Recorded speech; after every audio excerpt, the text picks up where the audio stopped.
ఇవాళ మనము ఎపిలెప్సీ అంటే సాధారణ వాడుక భాషలో మూర్ఛ రోగం ఫిట్స్ గురించి మాట్లాడుకుందాం.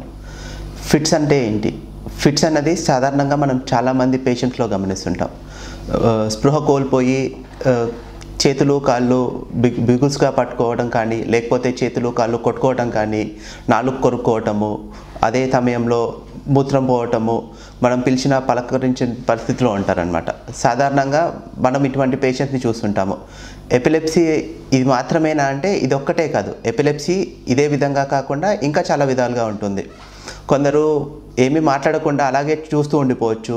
కొందరికి శరీరం మొత్తం కాకుండా ఓన్లీ ఒక అవయవంలో మాత్రమే కదలికలు గమనించడం కానీ, లేకపోతే ఒక భాగం మాత్రమే ఒక వైపుకి వంకరగా తిరగటం కానీ, కళ్ళు పైకి తేలేయటం కానీ, పిలిచినా పలకరించినా ఏమీ రెస్పాన్స్ ఇవ్వకుండా ఉండటం కూడా ఎపిలెప్సీలో మనం గమనిస్తుంటాం అన్నమాట. ఈ ఎపిలెప్సీ అన్నది ఎందుకు వస్తుంది అంటే, ఎపిలెప్సీ అన్నది సాధారణంగా ప్రతి పేషెంట్లో ఖచ్చితమైన రీజన్ అన్నది తెలియాల్సిన అవసరం లేదు. కొందరిలో ఇడియోపాథిక్ ఎపిలెప్సీస్ అంటారు. దానికి ఖచ్చితమైన రీజన్ ఏమీ ఉండదు. కొందరికి అండర్లయింగ్ రీజన్స్ ఉంటాయి. వాటిని సెకండరీ ఎపిలెప్సీస్ అంటారు, సిమ్టమాటిక్ ఎపిలెప్సీస్ అంటారు. యూజువల్గా తలకి బలమైన గాయం తగిలినా, తలకు ఎప్పుడన్నా పక్షవాతం లాంటి రోగం వచ్చినా, లేకపోతే మెదడుకి ఏదైనా ఇన్ఫెక్షన్ సోకినా, వైరల్ మెనింగోఎన్సెఫలైటిస్ కానీ, లేకపోతే ఇటువంటి ఏదైనా మెదడుకి సివియర్ ఇన్ఫెక్షన్స్ ఉన్నా కానీ, ఎప్పుడైనా ఏదైనా పాయిజన్స్ కానీ ఇటువంటి హానికరమైన పదార్థాలు తీసుకున్నప్పుడు కానీ, కొన్నిసార్లు రక్తంలో చెడు శాతం లైక్ యూరియా, క్రియాటినిన్, కాలేయంకి సంబంధించిన ఇబ్బందుల్లో కొన్ని వ్యర్థ పదార్థాలు రక్తంలో చేరువవుతాయి అన్నమాట. ఇటువంటి వాళ్ళల్లో కూడా మనము ఫిట్స్ అనేవి గమనిస్తుంటాము. సో ఎపిలెప్సీ పేషెంట్స్ని మనం ఎలా ట్రీట్ చేస్తాము? ఫస్ట్, ఎపిలెప్సీ ఉన్న పేషెంట్ని మనం గమనించినప్పుడు తీసుకోవాల్సిన జాగ్రత్తలు ఏంటి? ఇప్పుడు మన ముందు ఎవరికైనా పేషెంట్కి ఫిట్స్ వచ్చింది అనుకోండి, వాళ్ళలో మనం తీసుకోవాల్సిన జాగ్రత్తలు ఏంటి? సాధారణంగా మనం గమనించేది ఏంటి అంటే, ఎవరైనా ఫిట్ పేషెంట్ లేదా మూర్ఛ వ్యాధి ఉన్న పేషెంట్ కింద పడిపోయి ఉన్నారనుకోండి, వాళ్ళని బలవంతంగా వాళ్ళ కదలికల్ని కట్టడి చేసే ప్రయత్నం మనం చేస్తుంటాము. వాళ్ళ నోట్లో మనం చేయి పెట్టే ప్రయత్నం చేస్తుంటాము. తల అటు వంకరగా తిప్పినారని చెప్పి తలని చక్కగా పెట్టే ప్రయత్నం చేస్తుంటాము.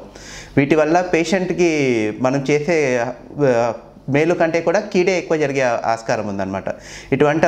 ఇలాంటి పేషెంట్ ఎవరైనా మనం గమనిస్తే పేషెంట్ని ఒకవైపుగా కుదిరితే ఎడం వైపుగా తిప్పి పడుకోబెట్టే ప్రయత్నం చేయండి. చుట్టుపక్కల ఏదన్నా దెబ్బ తగిలే పదార్థాలు లాంటివి ఏమన్నా ఉన్నా, ఏమన్నా కుచ్చుకుపోయే పదార్థాలు లాంటివి ఏమన్నా ఉన్నా, లేకపోతే రాళ్ళ మీద ఏమైనా పడిపోయి ఉన్నా వాటిని క్లియర్ చేసి పేషెంట్ని బలవంతంగా రెస్ట్రిక్ట్ చేయడం, అంటే గట్టిగా పట్టుకోవడం మాత్రం చేయకపోవడమే మంచిది. గట్టిగా పట్టుకోనికి ప్రయత్నం చేసినప్పుడు పేషెంట్కి మాత్రమే కాదు, ఆ ప్రయత్నంలో మనకు కూడా దెబ్బలు తగిలే ప్రమాదం ఉందన్నమాట.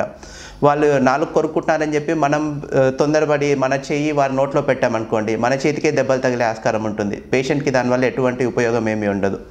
కుదిరినంత వరకు పేషెంట్ని ఒకవైపుగా, కుదిరితే ఎడం వైపుగా తిప్పి పడుకోబెట్టి చాలా శాతం వరకు ఫిట్ దానంతదే కొద్ది నిమిషాల్లో, చాలామందికి 2 నిమిషాల లోపు, కొందరికి మహా అంటే 5 నిమిషాల లోపు ఫిట్ వస్తుంది, దానంతదే తగ్గిపోతుంది. అందుబాటులో ఎవరైనా మెడికల్ పర్సనల్ ఎవరైనా ఉన్నారనుకోండి, వాళ్ళకు ఇంటిమేట్ చేయటం కానీ, లేకపోతే అందుబాటులో ఏవి లేకపోతే అంబులెన్స్కి ఫోన్ చేయటం కానీ చేస్తే అది పేషెంట్కి హెల్ప్ చేస్తుంది తప్ప మిగిలినవి ఎటువంటి ప్రయత్నాలు చేసినా పేషెంట్కి మేలు చేసేది ఏమీ ఉండదు. చాలామంది చేతిలో ఈ ఇనుప వస్తువులు పెట్టడం అవి చేయడం చేస్తుంటారు. దానివల్ల సైంటిఫిక్ పరంగా ఏదైనా ఉపయోగం ఉందా అంటే అటువంటిది ఏమీ లేదు. పొరపాటున మన చెయ్యి వాళ్ళ చేతితో పెట్టామనుకోండి, కొన్నిసార్లు గట్టిగా పట్టుకుంటారు, దానివల్ల మనకు నొప్పి కలగటం ఇటువంటివి కూడా జరిగే ఆస్కారం ఉంది. సో ఇటువంటివి ఏవి చేసుకోకుండా ఉండడం మంచిది. సో ఫిట్స్ ఉన్న పేషెంట్స్, ఫిట్ చాలా అరుదైన రోగమా అంటే అటువంటిది ఏమీ కాదు.